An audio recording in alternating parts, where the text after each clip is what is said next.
അകവൂർ മലയുടെ കുടുംബക്ഷേത്രമാണ് തിരുവൈരാണിക്കുളം മഹാദേവ ക്ഷേത്രം. അപ്പോൾ അകവൂർ മലയുടെ കുടുംബവും തിരുവൈരാണിക്കുളത്തിൻ്റെ പ്രതിഷ്ഠയും ഒക്കെ വളരെ ബന്ധപ്പെട്ടിരിക്കുന്നുണ്ട്. അതായത് ഒരു കാലഘട്ടത്തിൽ അകവൂർ മലയുടെ മൂലകുടുംബം, അകവൂർ മല ചരിത്രമാണ് ഇതിൻ്റെ പ്രത്യേകത, ഇതിനായിട്ട് ചെയ്ത് ഇരിക്കുന്നത്. ഒരു കാലത്ത് ഐരാണിക്കുളം എന്ന ഗ്രാമത്തിലായിരുന്നു. അപ്പോൾ അവിടെ തമ്പ്രാക്കളായിരുന്നു. അതുമാത്രമല്ല, അവിടെ ഒരു വലിയ ക്ഷേത്രമുണ്ട്, ഐരാണിക്കുളത്ത് മഹാദേവൻ. അത് അവിടെ ഇതുപോലെ തന്നെ മഹാദേവനും പാർവതീദേവിയും ഒരേ പീഠത്തിലാണ് അവിടെ ഓടിക്കൊള്ളുന്നത്. അപ്പോൾ അവിടെ ഇവരുടെ നമ്മുടെ അകവൂർ മലക്കാരുടെ കുടുംബം ക്ഷേത്രമായിരുന്നു. വലിയ മഹാക്ഷേത്രം ഇന്നും അത് വളരെ പ്രസിദ്ധമായിട്ട് നിലകൊള്ളുന്നുണ്ട്.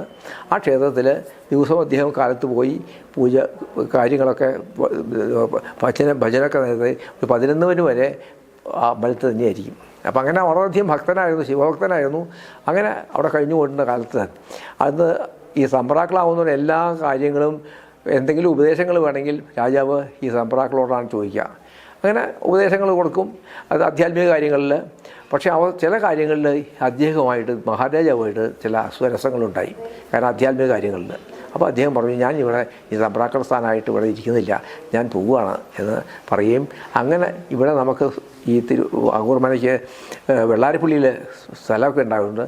അവിടെ വന്ന് ഒരു 4 കെട്ട് വരെ കഴിഞ്ഞ് ഇവിടെ താമസാക്കി.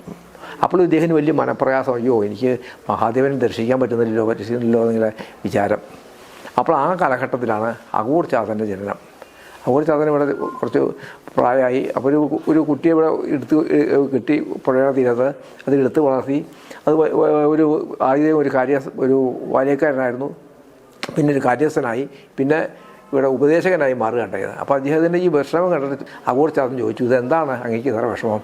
അപ്പോൾ പറഞ്ഞു, എനിക്ക് വേറൊന്നുമില്ല, അങ്ങയുടെ ഈ വിഷമത കണ്ടിട്ട് എനിക്ക് എന്താണെന്ന് ഞാൻ ചോദിക്കാമെന്നാണ്.